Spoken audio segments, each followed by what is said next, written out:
First solid state. इसके अगले topic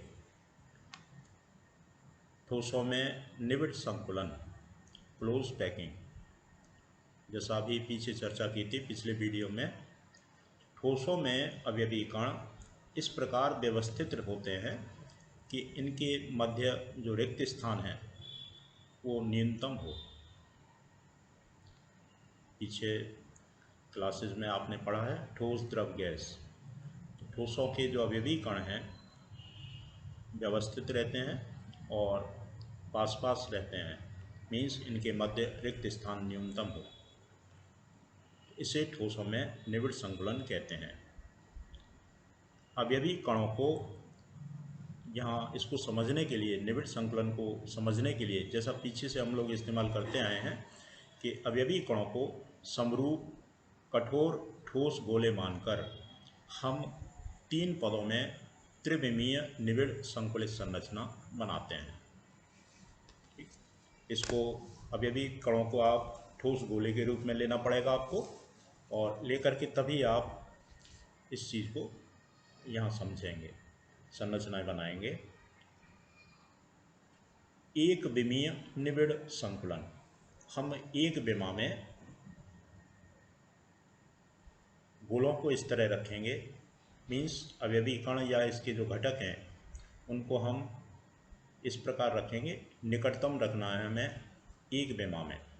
इसके लिए हम क्या करेंगे, इस संकुलन में गोलों को एक पंक्ति में कैसे रखेंगे, एक दूसरे से स्पर्श कराते हुए रखा जाता है। इससे क्या होगा, प्रत्येक गोला 2 निकटतम जो गोले हैं उनसे स्पर्श करेगा। तो इस तरह से हर एक जो गोला है उसकी उपसह संयोजन संख्या 2 आ जाएगी। एक विमीय निबिड़ संकुलन यहीं से शुरुआत है।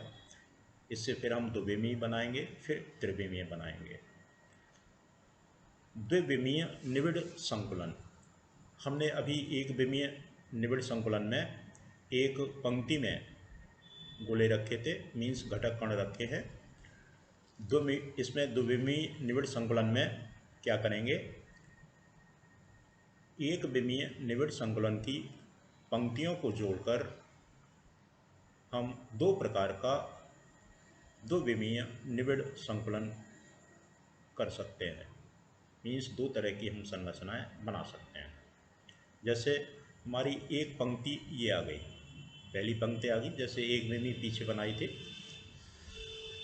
दूसरी पंक्ति हम किस तरह से रखें, इसमें भी इधर भी एक पंक्ति ऐसी है, दोनों एक सी हैं। अब हम अगली जो पंक्ति है उसको 2 तरीके से इसके बराबर में रख सकते हैं। एक तरीका ये है कि इसमें जो दूसरी पंक्ति है इस तरह से गोलों की बनाई जा रही है कि ये संरेखीय हों, इनके जो केंद्र हैं एक ही रेखा में हों। तीसरी वो भी इसी तरह से लगा दी। तो यहाँ इस तरह के जो निबिड़ संकुलन है, 2D निबिड़ संकुलन है, तो इसमें इनके जो केंद्र हैं, जैसे ये कोई गोला है, इसको जो स्पर्श कर रहे हैं 4 गोले, इसमें हर एक गोले को 4 गोले स्पर्श करते हैं। इन चारों के जो जालक बिंदु हैं या केंद्र हैं, इनको मिलाने पर एक वर्ग की रचना होती है। तो इसलिए इसको वर्गीय निबिड़ संकुलन कहते हैं। इस 2D इसको क्लियर कर लें, तभी 3D में कोई दिक्कत नहीं आएगी। ठीक है, एक विमीय हमने लिया, एक पंक्ति बना दी। द्विविमीय के लिए हमें इसको दूसरी विमा में ले जाना है। यहाँ तो हम एक ही विमा में ऊपर गए थे, अब एक विमा ये हो गई, अब हमें दूसरी विमा में चलना है। कोई एक लंबाई है तो दूसरी चौड़ाई की ओर, एक एक्स अक्ष है, अब दूसरा वाई अक्ष की ओर हम चलेंगे। 2 तरीके हैं। पहला तरीका कि हम एक पंक्ति के गोलों के नीचे दूसरी पंक्ति इस प्रकार लगा रहे हैं कि इनके केंद्र एक ही रेखा में हो, बिल्कुल उसके नीचे रख रहे हैं। दूसरा हमारा तरीका ऐसा है कि जो पहले वाले पंक्ति थी, तो यहाँ ये जो स्पर्श कर रहे हैं गोले, इनके ये जो अवनमन है या गर्त है, लिखा हुआ है अवनमन या गर्त, गड्ढे, इन गड्ढों में हमने दूसरी पंक्ति का पहला ये रख दिया, दूसरा ये रख दिया, तीसरा ये रख दिया। तो इस तरह से पहली पंक्ति के गड्ढों में हमने दूसरी पंक्ति के गोले लगाए। तीसरी पंक्ति के गोले हैं, फिर दूसरी पंक्ति के गड्ढे हैं, उनमें आएंगे, फिर अगली पंक्ति के उनके गड्ढों में आएंगे। तो यहाँ हम देखेंगे इनके केंद्रकों को जब हम मिलाते हैं, जालक बिंदुओं को मिलाते हैं, चाहे ऐसे मिलाएं चाहे ऐसे मिलाएं, तो ये संरेखीय होते हैं। ठीक है, इस पैटर्न को हम ए पैटर्न नाम दे रहे हैं, तो दूसरा वाला इसको भी ए नाम देंगे क्योंकि इसकी संरेखीय है ये भी, इसको भी हम ए नाम देंगे। तो इस तरह का जो निबिड़ संकुलन हुआ 2D, उसको हम कह रहे हैं वर्गीय निबिड़ संकुलन, क्योंकि यहाँ ये वर्ग की रचना हो रही है। और दूसरा, यहाँ जो पैटर्न बना हमारा किस टाइप का बना, ए, फिर अगला आएगा वो भी ए है। यहाँ प्रत्येक जो गोला है वो 4 को स्पर्श कर रहा है, तो यहाँ कोऑर्डिनेशन नंबर आया 4। अब जरा दूसरा इसको देखें, इस पैटर्न को हमने ए माना है। अब यहाँ इनके दूसरी जो पंक्ति आई वो संरेखी नहीं है, लेकिन जो तीसरी पंक्ति आती है वो पहली पंक्ति के इनके केंद्रक आपस में मिलते हैं, इनके जालक बिंदु मिलेंगे। ये पैटर्न ए हो गया, यहाँ संरेखी नहीं है, इसको पैटर्न बी माना है हमने। और फिर ये इसके संरेखी हुआ है, तीसरी पंक्ति के गोले पहली के संरेखी हुए, तो इसको फिर हम एक नाम देंगे पैटर्न ए।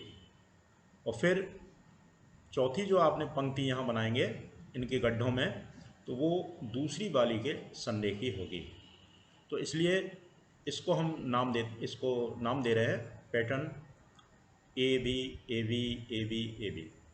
ठीक है, यहाँ किसी एक गोले को देखेंगे या घटक कण को देखेंगे, उसको 6 घटक कण स्पर्श कर रहे हैं, तो इसकी उपसय संयोजन संख्या हो गई यहाँ 6, यहाँ 4 स्पर्श कर रहे थे, उपसह संयोजन संख्या यहाँ इनकी 4 थी।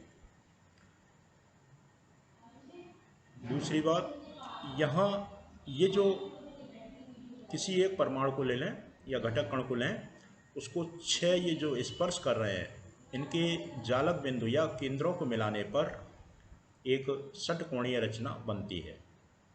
यहाँ वर्गी बन रही थी, यहाँ षटकोणीय, तो इसलिए इसको हमने वर्गीय निबिड़ संकुलन नाम दिया, इसको षटकोणीय निबिड़ संकुलन नाम दिया। इसको बार बार इसलिए समझा रहे हैं कि ये चीज़ें दिमाग में बैठा लें हैं, क्योंकि अभी हम 2D में आए हैं, आगे जब हम तीसरी विमा लेके चलेंगे तो कल्पना के आधार पर ही इन चीज़ों को आगे समझना है। देखें, इन दोनों के बारे में थोड़ा सा लिखा है, जो भी बताया वही लिख दिया है। वर्गीय निबिड़ संकुलन, इसमें दूसरी पंक्ति को पहली पंक्ति के निकट इस प्रकार रखा जाता है कि दोनों पंक्तियों के गोलों के केंद्र क्षैतिजीय और ऊर्ध्वाधर रूप में एक ही रेखा में हों। जैसा भी बताया था आपको, इस तरह से लें आप किसी भी, या फिर ऐसे लें, तो संरेखीय हों, मीन्स एक ही रेखा में हों दोनों। दूसरा है षटकोणीय निबिड़ संकुलन, इसमें द्वितीय पंक्ति को प्रथम पंक्ति के निकट इस प्रकार रखा जाता है कि द्वितीय पंक्ति के गोले प्रथम पंक्ति के गोलों के अवनमन या गर्त में आते हैं। ठीक है, तो यही आपको षटकोणीय इसमें बताया है, इसके गर्त में आते हैं। अब आगे हम अगले वीडियो में त्रिविमीय निबिड़ संकुलन पढ़ेंगे। इसमें हम इसका भी त्रिविम बनाएंगे और इसका भी त्रिविम बनाएंगे। तो इन संरचनाओं को ही आगे बढ़ाना है और इनके हमें त्रिविमीय निबिड़ संकुलन इनके द्वारा ही उसको विस्तार देना है। तो इनको ध्यान में रखना है, बार बार इसलिए बता रहे हैं।